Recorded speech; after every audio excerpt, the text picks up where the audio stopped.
सुप्रभात। और पुनः मैं अपनी सीरीज में उपस्थित हूं। आपको इन सभी क्वेश्चंस को फिर से रटते जाना है, क्योंकि आज की फिर से ब्रह्मास्त्र 3 सीरीज आपके लिए रामबाण साबित होगी और कम से कम 12 से 15 क्वेश्चन यहां से भी मिलने की उम्मीद है। चलिए आइए देखते हैं, बिना किसी देरी के सिर्फ और सिर्फ हम लोग रिवाइज करेंगे, सुपर फास्ट रिवाइज करेंगे। आपको सिर्फ इसे एक से दो बार सुनना है। जो 2024 में अन्य राज्यों के पीछे प्रिय हैं, वहां से भी जो आने के क्वेश्चन संभावना, उन्हीं को हम लोग देखते हैं। चलिए आइए देखते हैं। पंचायतों को सौंपी जा सकने वाली शक्तियों, अधिकार और जिम्मेदारियों की सूची किस में दी गई है? किस आर्टिकल में, किस अनुसूची में दी गई है? तो आप सब जानते हैं किसमें दी गई है। 11वीं अनुसूची, 11th शेड्यूल में 11वीं अनुसूची में दी गई है, जो कि संविधान के 73वें संशोधन अधिनियम 1992 के द्वारा 11वीं अनुसूची पंचायती राज से संबंधित जोड़ी गई। और पंचायतों में कुल 29 सब्जेक्ट हैं। कितने विषय? 29। अगला क्वेश्चन, अटल बिहारी वाजपेयी सुशासन एवं नीति विश्लेषण संस्थान कहाँ स्थित है? तो आप तो बता देंगे कहां पर है। भोपाल में है। कहां पर है? भोपाल में। भोपाल में। अगला है, कानूनी मामलों पर राज्य सरकार को सलाह देना महाधिवक्ता का कर्तव्य होगा। तो पहला पॉइंट सही है। महाधिवक्ता मंत्रिमंडल के प्रसाद पर्यंत पद पर बने रहेंगे, ये गलत है। पहला सही है, क्योंकि कानूनी मामलों पर राज्य सरकार को सलाह देना महाधिवक्ता एडवोकेट जनरल का कर्तव्य होता है, जबकि महाधिवक्ता यानी कि एडवोकेट जनरल राज्यपाल के प्रसाद पर्यंत पद पर रहते हैं। किसके प्रसाद पर्यंत? राज्यपाल के प्रसाद पर्यंत पद पर रहते हैं, है ना। ठीक है, एडवोकेट जनरल महाधिवक्ता कर्तव्य होगा। भारतीय संविधान के अनुच्छेद 165 में किसमें पूछ सकते हैं? आर्टिकल 165 में महाधिवक्ता एडवोकेट जनरल का उल्लेख होता है, जो कि राज्य सरकार का है ना सर्वोच्च कानूनी अधिकारी होता है, जिस तरह केंद्र महान्यायवादी होता है। चलिए आगे बढ़ लेते हैं। तो क्वेश्चन नंबर 4 पर आ जाते हैं। कौन सा कथन सही नहीं है बताइए, आना चाहिए आप लोगों को। क्वेश्चन ये कह रहा है कि मुख्य चुनाव आयुक्त और चुनाव आयुक्तों के बीच मतभेद की स्थिति के मामले का निर्णय विधि आयोग द्वारा किया जाता है। अगला है, चुनाव आयुक्त को मुख्य चुनाव आयुक्त की सिफारिश के अलावा उसके पद से हटाया नहीं जा सकता। मुख्य चुनाव आयुक्त और अन्य चुनाव आयुक्तों को समान शक्तियां प्राप्त हैं। चुनाव आयुक्त का कार्यकाल उसके पद ग्रहण करने की तिथि से 6 वर्ष या उनके 65 वर्ष की आयु प्राप्त करने तक जो भी पहले होता है। तो इसमें देखिए कौन सा सही नहीं है। तो चुनाव आयुक्त के मुख्य चुनाव आयुक्त की सिफारिश के अलावा चुनाव आयुक्त को मुख्य चुनाव आयुक्त की सिफारिश के अलावा उनके पद से हटाया नहीं जा सकता है, ये पॉइंट सही है। मुख्य चुनाव आयुक्त और अन्य चुनाव आयुक्तों को समान शक्तियां प्राप्त है, ये भी सही है। चुनाव आयुक्त का कार्यकाल उनके पद ग्रहण करने की तिथि से 6 वर्ष या उनके 65 वर्ष की आयु प्राप्त करने तक जो भी पहले, ये भी सही है। अब पहला बचता है, मुख्य चुनाव आयुक्त और अन्य चुनाव आयुक्तों के बीच मतभेद की स्थिति में मामले का निर्णय विधि आयोग द्वारा किया था, ये गलत है। पहला गलत है ना, क्योंकि अगर ऐसा कुछ होता है मतभेद, तो उसका निर्णय कौन करता है? सर्वोच्च न्यायालय। कौन करता है? सुप्रीम कोर्ट करता है, सर्वोच्च न्यायालय करता है। चलिए आगे बढ़ लेते हैं। क्वेश्चन नंबर 5, संविधान में संशोधन के लिए कम से कम आधे राज्यों के विधानमंडलों द्वारा अनुसमर्थन की आवश्यकता होगी। कब होगी? यदि ऐसा कोई संशोधन अनुच्छेद 53 में परिवर्तन करना चाहता हो। बिल्कुल सही है, पहला हो जाएगा। अनुच्छेद 53, 53 में क्या होता है? राष्ट्रपति संबंधित होता है। अगला है, निम्नलिखित किस मामले में भारत के सर्वोच्च न्यायालय ने दोनों में संघर्ष की स्थिति में राज्य के नीति निर्देशक सिद्धांतों पर मौलिक अधिकारों की व्यापकता की घोषणा की थी? तो किसमें की थी? इनमें से बताइए, आना भी चाहिए। तो इसमें आंसर क्या हो जाएगा? पहला आंसर होगा गोलकनाथ बनाम पंजाब राज्य 1967 में। किसमें? ना कि मद्रास राज चंपकम 51 में, केशवानंद भारती 73, मिनवा मिल्स 1900। इसका आंसर क्या है? गोलकनाथ बनाम पंजाब राज्य 1967 में घोषणा की थी। भारत सर्वोच्च न्यायालय ने कहा था कि दोनों की संघर्ष की स्थिति में इस निर्णय की घोषणा की थी ना, गोलकनाथ बनाम पंजाब राज्य 1966। ये भी क्वेश्चन भी रख लीजिएगा, पूछ लेते कभी कब कौन सा हुआ। तो गोलकनाथ बनाम पंजाब 1967 में आया, मद्रास राज चंपकम 1951 में आया, केशवानंद भारती बनाम केरल राज्य 1973 में आया, और मिनर्वा मिल्स 1980। मिलाने को आए थे मैचिंग करने के लिए, ईयर वाइज पूछ लेते। अगला क्वेश्चन, निम्नलिखित में कौन सा अनुच्छेद भारत के राष्ट्रपति पर महाभियोग के बारे में बताता है? तो इम्पीचमेंट की अगर बात करते हैं तो आर्टिकल 61, अनुच्छेद 61 राष्ट्रपति के विरुद्ध महाभियोग प्रस्ताव की बात करता है, और 14 दिन पूर्व लाया जाता है ना, मतलब राष्ट्रपति को सूचना देनी पड़ती है। भारतीय संविधान के अनुच्छेद 76 के अनुसार राष्ट्रपति उस व्यक्ति को भारत का महान्यायवादी अटॉर्नी जनरल नियुक्त करता है। किसको? बताइए क्या होगा? जो उच्च न्यायालय का न्यायाधीश नियुक्त होने के योग्य हो, जो कम से कम 7 वर्षों तक सर्वोच्च न्यायालय का अधिवक्ता रहा हो, जो उच्चतम न्यायालय का न्यायाधीश नियुक्त होने के योग्य हो, जो कम से कम 7 वर्ष उच्च न्यायालय का अधिवक्ता रहा हो। उसमें क्या होगा? सी आंसर होगा। क्या होगा? सी, जो उच्चतम न्यायालय का न्यायाधीश नियुक्त होने के योग्य हो। आर्टिकल 76 में आपका महान्यायवादी का उल्लेख होता है ना, 76 में अटॉर्नी जनरल। तो इसमें क्या है कि राष्ट्रपति उस व्यक्ति को भारत का महान्यायवादी नियुक्त करेगा जो उच्चतम न्यायालय का न्यायाधीश नियुक्त होने के योग्य हो, और वो और महान्यायवादी राष्ट्रपति के प्रसाद पर्यंत पद धारण करता है, और इसे देश का सर्वोच्च कानूनी अधिकारी भी कहा जाता है। अगला है के.एम. मुंशी किस समिति से संबंधित थे, है ना? के.एम. मुंशी तो इनमें से किससे थे? तो आप ये सब जानते हैं, संविधान की जो प्रारूप समिति थी, ड्राफ्टिंग कमेटी, जिसके चेयरमैन डॉक्टर भीमराव अम्बेडकर जी थे, तो के.एम. मुंशी संविधान की प्रारूप समिति से संबंधित थे, है ना? इसमें कुल अन्य सदस्य भी थे, जैसे Alladi Krishna Swami Iyer, N Gopala Swami Iyer, B R. Ambedkar, K M. Munshi, Mohammad Saadulla, B N. Mitra और डी.पी. खेतान। बी.आर. अम्बेडकर जी इस कमेटी के चेयरमैन थे। भारत के राष्ट्रपति किसकी सलाह पर अनुच्छेद 352 के तहत आपातकाल की घोषणा कर सकते हैं? तो क्या होगा? संघ के मंत्रिमंडल। किसकी सलाह पर? मंत्रिमंडल, कैबिनेट। भारत के राष्ट्रपति संघ की मंत्रिमंडल की सलाह पर अनुच्छेद 352 के तहत आपातकाल की घोषणा कर सकते हैं, और ये लिखित रूप में होना चाहिए, लिखित प्रस्ताव के रूप में। और ये कब जोड़ा गया? By the 44 amendment act 1978। 44वें संविधान संशोधन अधिनियम 1978 से जोड़ दिया गया है कि राष्ट्रपति मंत्रिमंडल की लिखित सिफारिश पर ही अनुच्छेद 352 की घोषणा कर सकते हैं। चलिए आगे बढ़ लेते हैं हम लोग। अगला क्वेश्चन देखते हैं क्या है। देखिए एमपी वाले जो क्वेश्चन है उनको हम लोग मतलब नहीं पढ़ेंगे। रॉक फॉस्फेट का उपयोग निम्नलिखित में किस उद्योग में होता है? तो आप सब जानते हैं जो रॉक फॉस्फेट है उसका उपयोग उर्वरक उद्योग या वस्त्र उद्योग या चीनी कागज में करते हैं, तो उर्वरक, फर्टिलाइजर में। तो रॉक फॉस्फेट को मिट्टी के जमाव से निकाला जाता है जिससे फास्फोरस होता है, और इसका उपयोग जैविक फॉस्फेट उर्वरक बनाने में किया जाता है ना? चलिए आगे बढ़ लेते हैं। Bharat heavy electrics limited Bhopal की स्थापना किस एक देश की कंपनी के सहयोग से हुई थी? हालांकि भोपाल है ना, तो फिर भी क्वेश्चन ये ऐसा है कि कर सकते हैं। तो इसकी स्थापना किस देश के सहयोग से हुई थी? तो ब्रिटेन। किसके सहयोग से हुई थी? ब्रिटेन। अगला, ये सब एमपी स्पेशल है, इसको आप छोड़ दीजिए। यहाँ से क्वेश्चन एक भी नहीं बनने वाले, जो हमारे काम के क्वेश्चन है वही सब हम लोग देखेंगे। हाँ अगला आ जाइए, साइंस के क्वेश्चन बहुत जरूरी। मनुष्य में गुणसूत्रों की संख्या 21 की ट्राइसोमी के कारण होने वाला विकार कौन सा होता है? जब 21 गुणसूत्र हो जाते हैं तो कौन सा विकार इनमें से होता है? तो डाउन सिंड्रोम। कौन सा हो जाता है? डाउन सिंड्रोम बहुत पूछा जाता है ना? मनुष्य में अगर गुणसूत्र संख्या 21 हो जाती है ट्राइसोमी कारण, तो कौन सा होता है? Down syndrome.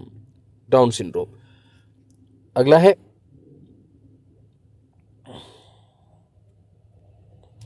किस दाल का लगातार सेवन करने से लेथारिज्म नामक रोग हो जाता है? तो किसका लगातार सेवन करने से?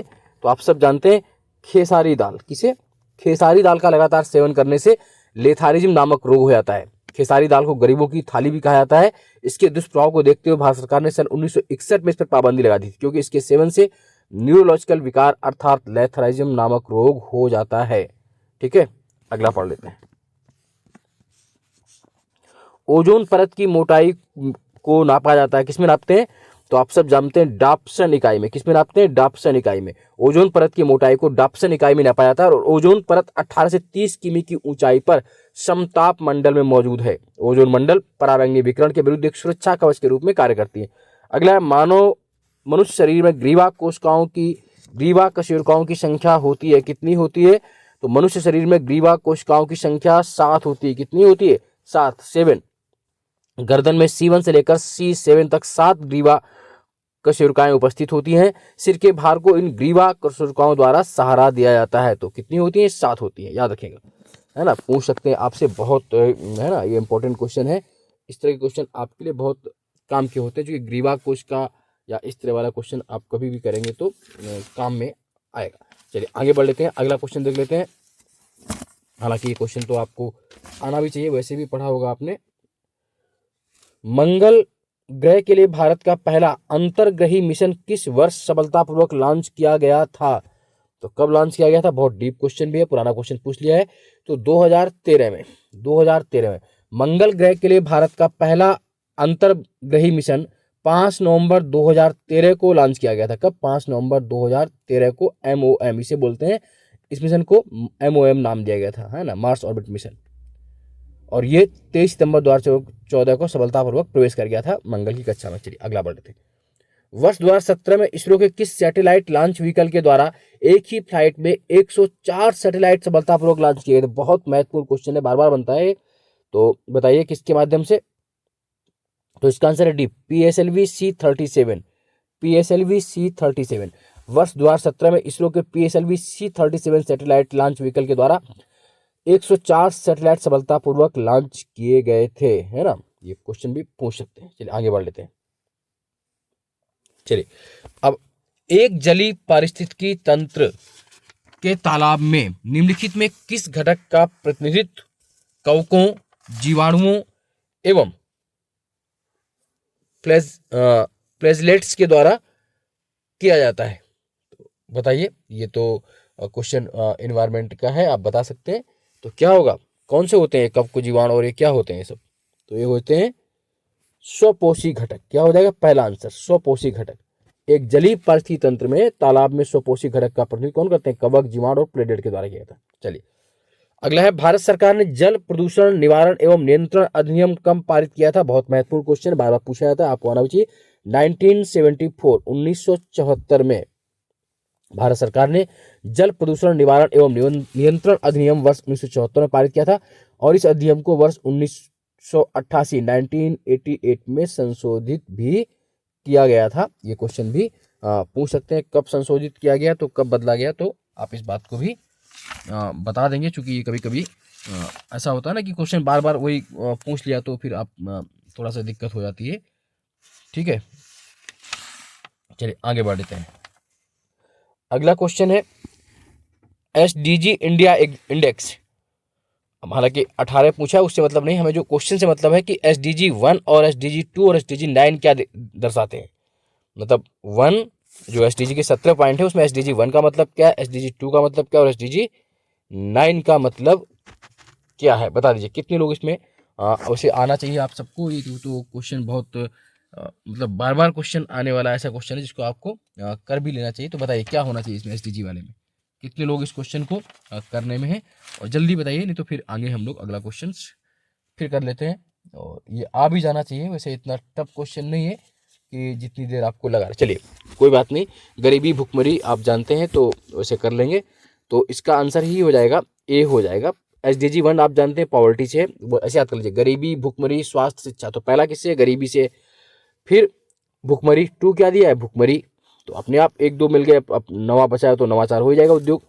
तो और जो नवा है वो उद्योग, नवाचार, बुनियादी ढांचा। यानी कि SDG 1 किससे संबंधित है? गरीबी से, पॉवर्टी से।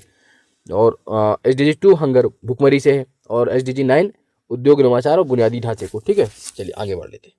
ठीक, ये लोकल आप हटा दीजिए।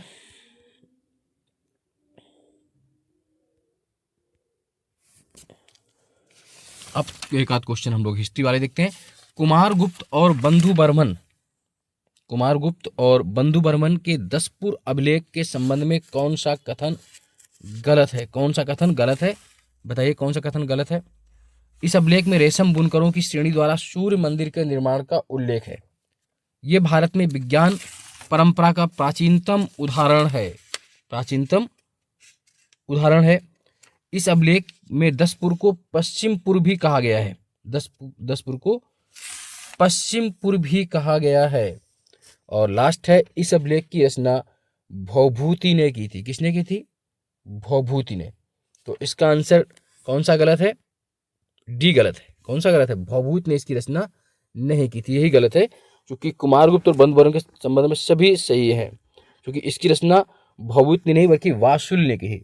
और बाकी सभी सही है कि दसपुर अभिलेख MP के मंदसौर जिले में है। इसमें रेशम बुनकरों की श्रेणी द्वारा सूर्य मंदिर के निर्माण का उल्लेख है। इस अभिलेख में सूर्य संबंधी 3 शिलालेख हैं, बिल्कुल सही है।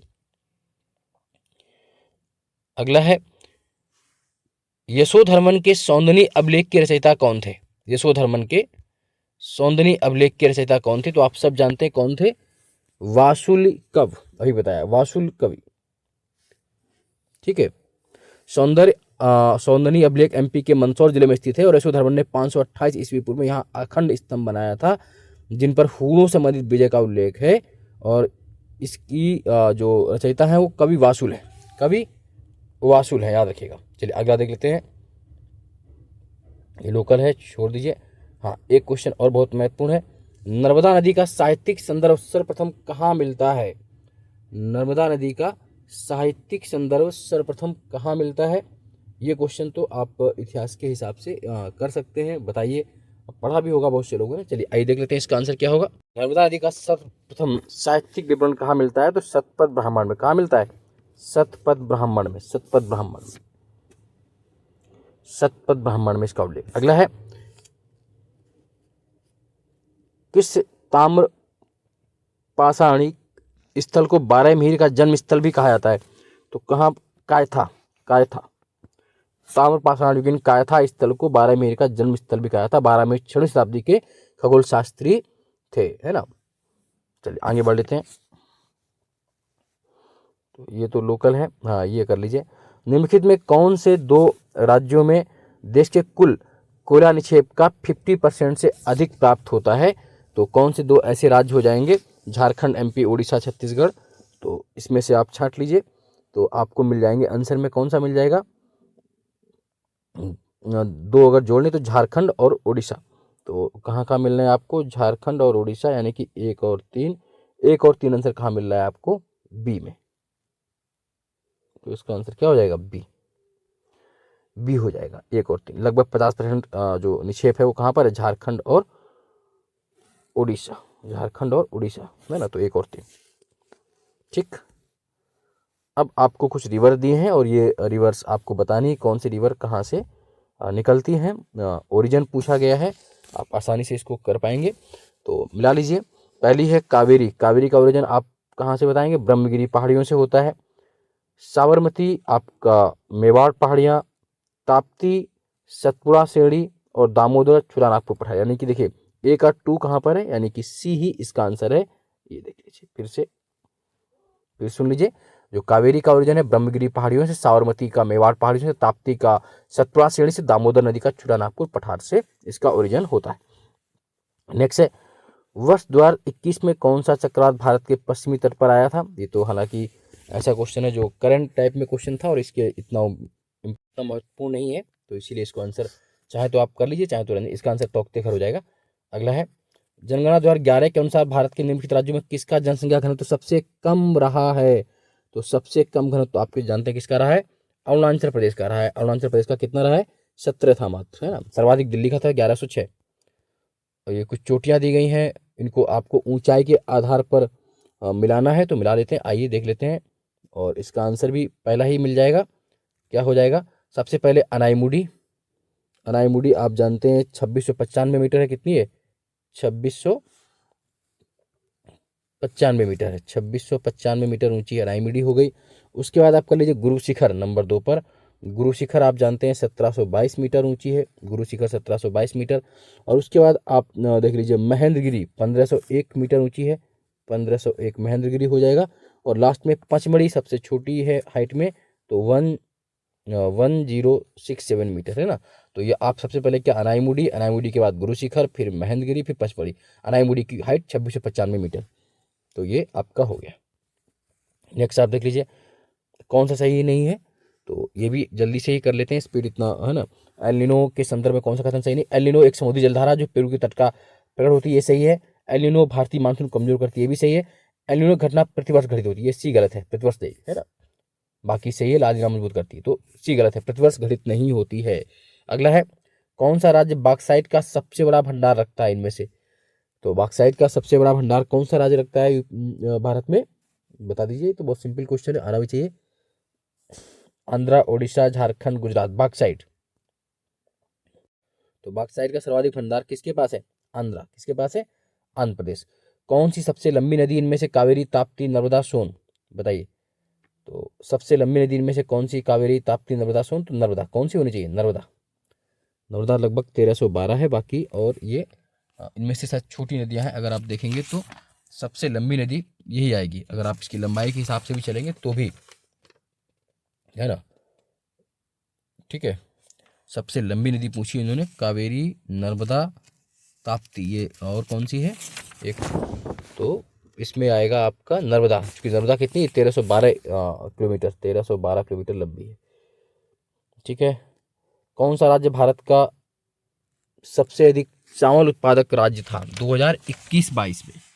किसमें ईयर याद रखिएगा, 2021-22 में, है ना। चावल का सबसे अधिक उत्पादक राज्य इंडिया का कौन सा था? तो तब की बात अलग थी, और अभी इस वर्ष का आंकड़ा अगर याद रखना हो तो तेलंगाना होगा, है ना।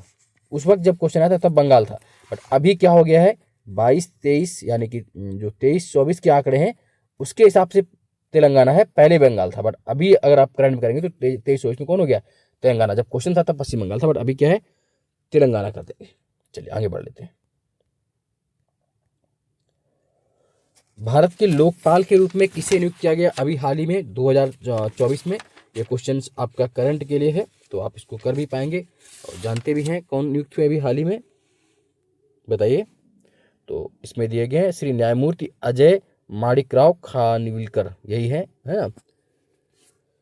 न्यायमूर्ति अजय माणिकराव खानविलकर देश के नए लोकपाल के रूप में नियुक्त किए गए हैं। चलिए अगला, वैदिक घड़ी पहली कहाँ पर स्थापित की गई है? तो ये आप सब जानते हैं, उज्जैन में। कहाँ पर? उज्जैन में। अगला है जनवरी से मार्च 2024 में भारत और इंग्लैंड के बीच संपन्न 5 टेस्ट मैचों की क्रिकेट की श्रृंखला में भारत कितने 1 से विजयी रहा? तो भारत ने 4-1 से, कितने से? 4-1 से भारत विजयी था, है ना। और यशस्वी जायसवाल इसमें प्लेयर ऑफ द सीरीज रहे थे। चलिए आगे, फिर ये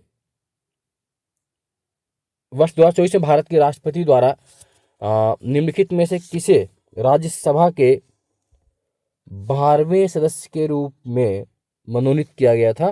तो किसे मनोनीत किया गया था इसमें से? सुधा मूर्ति, गुलाम राजा, इलियास, सत्ताम सिंह संधू, किसे? तो बताइए। इसमें सुधा मूर्ति को। किसको? सुधा मूर्ति को। ठीक है, अगला आगे बढ़ लेते हैं। ये तो एमपी वाले हैं क्वेश्चन, तो हाँ ये देख लीजिए।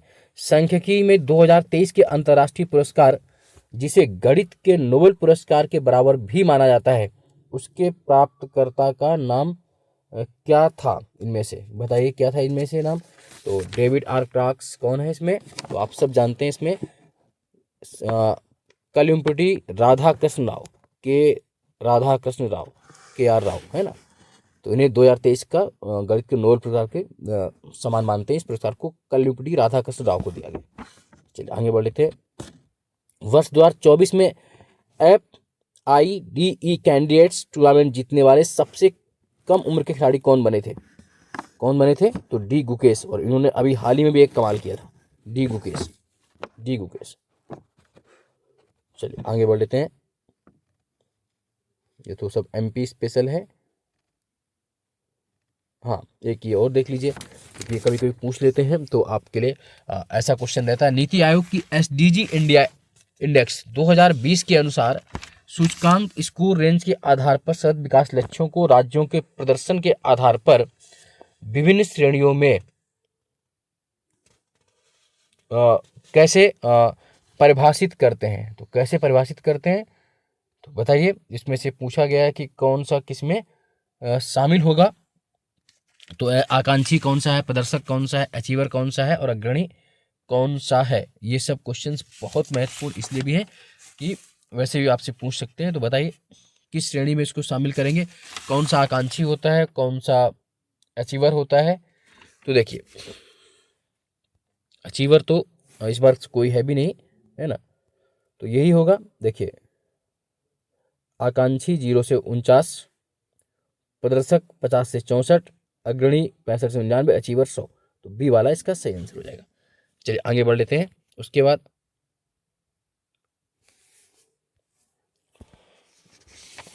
इसमें से ऐसा कोई क्वेश्चंस नहीं है जो बहुत महत्वपूर्ण दिख रहा हो, तो इसीलिए टाइम लगता है कि क्वेश्चन आपको देखना पड़ता है कि कौन सा आपके लिए है कि नहीं। वैधानिक तरलता अनुपात SLR की न्यूनतम सीमा क्या थी, जिसे भारत सरकार द्वारा 2007 में संशोधित किया गया? तो क्या थी? न्यूनतम सीमा 25% थी, जिसे बाद में भारत सरकार द्वारा संशोधित कर दिया गया। अगला है सितंबर 2023 के अंत में सकल घरेलू उत्पाद GDP में बाह्य ऋण का अनुपात क्या था? तो क्या था? 18.6%। क्या था? 18.6% 2023 के अंत में, है ना। फिर एमपी स्पेशल है। अब अगला आ गया एमपी से हटके, पहला G20 शिखर सम्मेलन कब और कहाँ हुआ था? बताइए। पहला G20 शिखर सम्मेलन आप सब जानते हैं अमेरिका में हुआ था, वाशिंगटन डीसी, यूएसए द्वारा, वाशिंगटन डीसी 2008 में हुआ था। फिर ये एमपी स्पेशल कोई मतलब नहीं है ना, क्योंकि इनसे क्वेश्चन आपके बनते भी नहीं है। हाँ, लेकिन एक क्वेश्चन ऐसा है बीच में जो आपके काम का है। समग्र शिक्षा अभियान निम्नलिखित में से किन योजनाओं के एकीकरण से उभरा है? क्या पूछा है? समग्र शिक्षा अभियान, तो किन योजनाओं के एकीकरण से उभरा है? तो इसमें क्या क्या है? सर्व शिक्षा अभियान एसएसए, राष्ट्रीय माध्यमिक शिक्षा अभियान आरएमए, और शिक्षक शिक्षा टी। तो ये है सी वाला, इसका आंसर सी हो, है ना, सी आंसर सही हो जाएगा। अगला है एमपी स्पेशल, फिर है, इसका कोई मतलब नहीं है। हाँ, अब आते हैं कुछ क्वेश्चन जो आपके हिस्ट्री से हो सकते हैं। केशव चंद्र सेन को ब्रह्म समाज का प्रधान आचार्य किसने नियुक्त किया था? तो किसने नियुक्त किया था? देवेंद्रनाथ ठाकुर जी ने। किसने? देवेंद्रनाथ ठाकुर या टैगोर की बात है।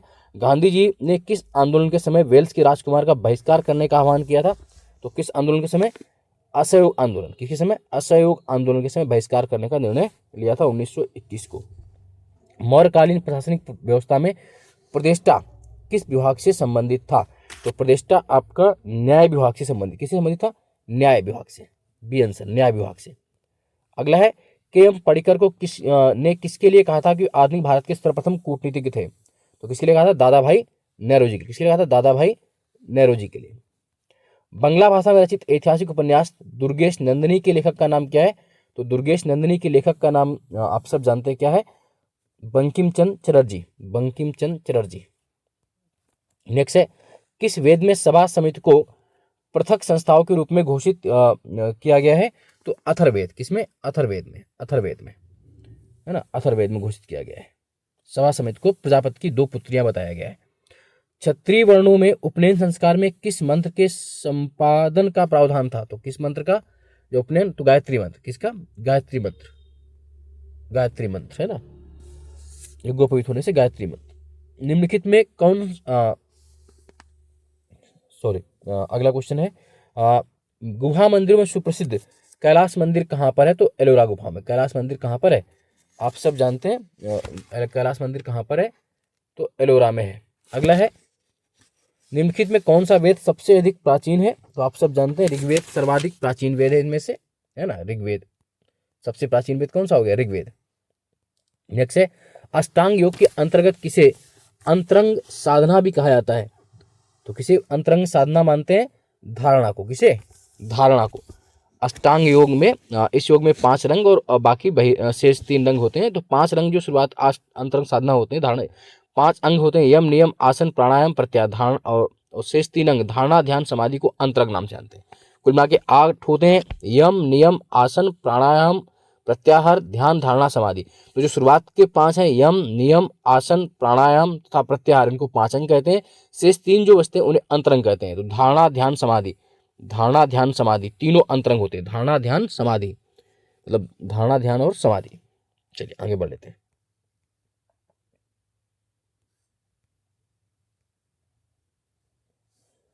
ठीक है,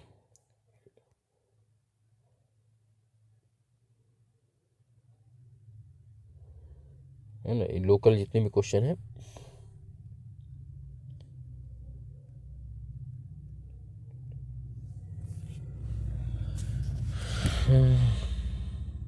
इसमें से ऐसा कोई क्वेश्चन इंपॉर्टेंट नहीं है। हालांकि जो होंगे 1-2 क्वेश्चन हम और देख लेते हैं, बाकी लोकल एमपी वाले आप छोड़ दीजिएगा, वैसे ही मैंने नहीं कराए हैं तो वो। लेकिन जो क्वेश्चन अन्य है वो आपके लिए बहुत महत्वपूर्ण हो जाते हैं, ताकि उनको आराम से आप आसानी से इनको कर पाएंगे।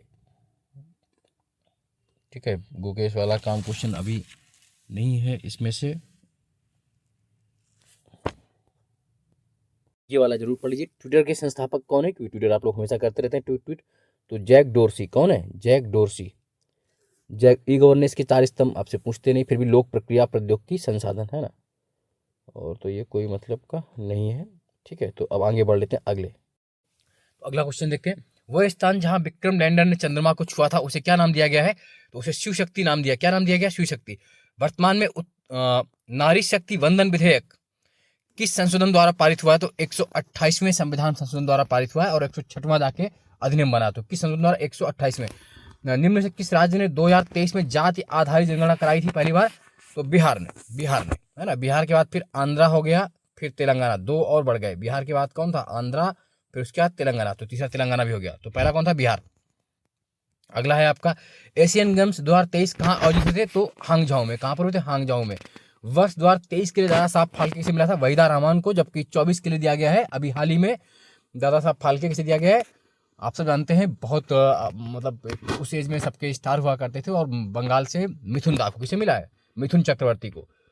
2023 का नोबेल का शांति पुरस्कार नरगिस मोहदी को दिया गया, जबकि इस बार का जापानी संस्था है हिदेनोको को।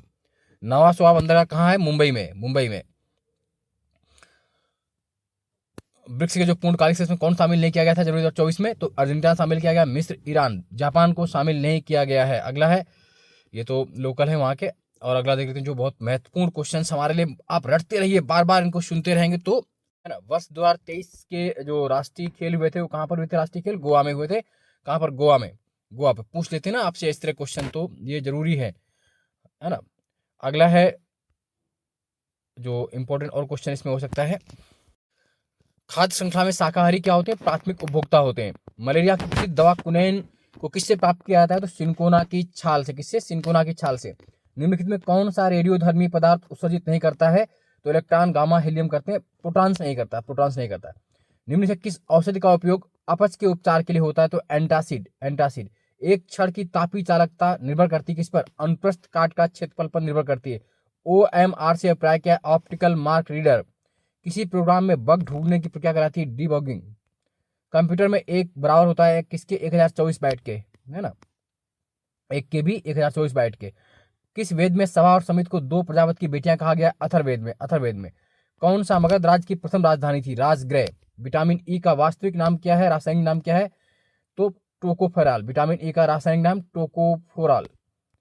निम्नलिखित में किसने 1941 में गोरक्षा मंडल का गठन किया था? तो मदन मोहन मालवीय जी ने। किसने? मदन मोहन मालवीय जी ने। कौन दक्षिण अफ्रीका गया और गांधी जी को उनके उद्देश्य प्राप्त करने में मदद की? गोपाल कृष्ण गोखले ने। चोल राज्य का संस्थापक विजयालय किस राज्य का सामंत था? पल्लव का सामंत था। निम्नलिखित में किसने अपनी आत्मकथा लिखी? फिरोज शाह तुगलक ने। फतुह फिरोज शाही।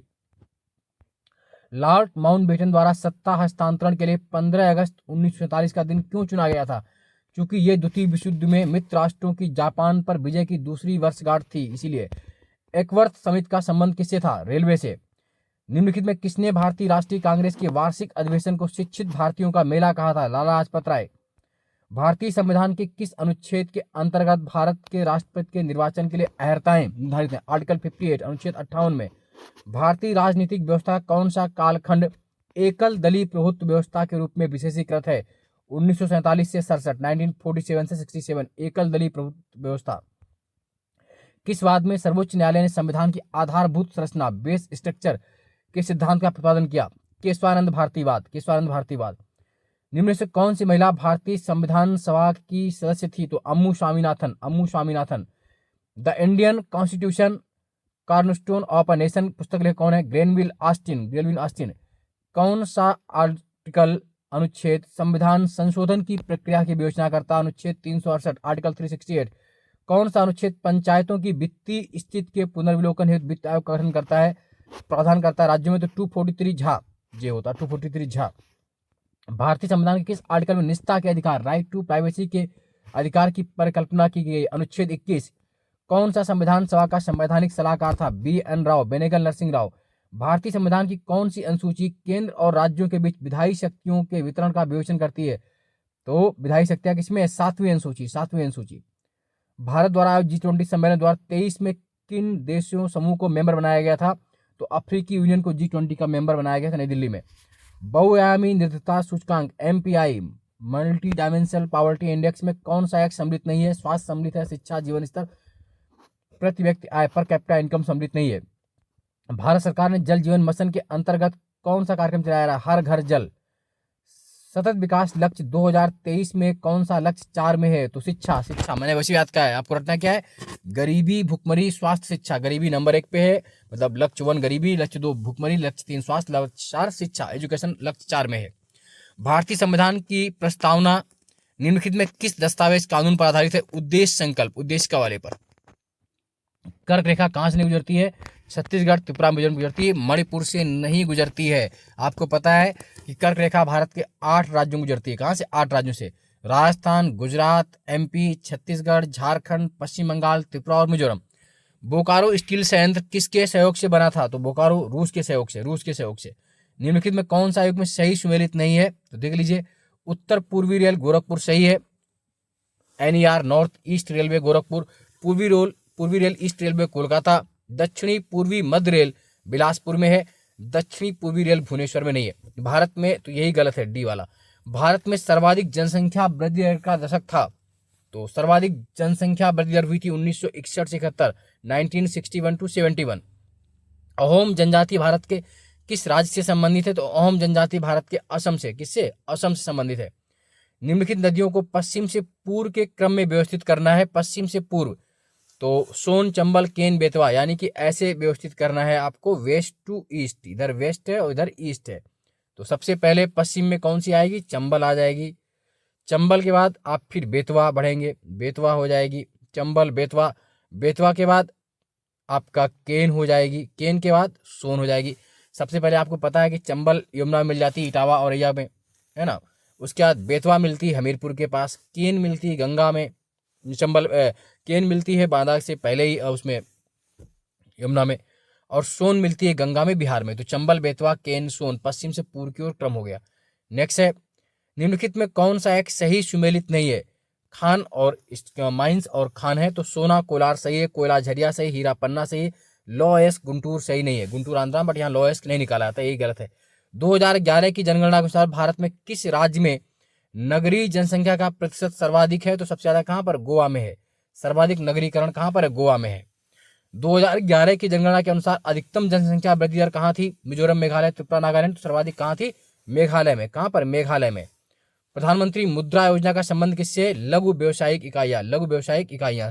तो इस प्रकार ये पार्ट हमारा समाप्त हुआ। पार्ट 3 था और अभी 1-2 पार्ट और आएंगे। रट डालिएगा बिल्कुल बिना किसी, 1-2 बार सुन लीजिए स्पीड से चला करके, आपको बारंबार अच्छा लगेगा। और लगातार लगे रहिए, जुड़े रहिए, अपने मन में विश्वास बनाए रखिए, आपका ही प्री क्वालिफाई होगा। आज के लिए इतना ही। जय हिंद, जय भारत, धन्यवाद। और हाँ, चैनल को लाइक, सब्सक्राइब, शेयर करना ना भूलें।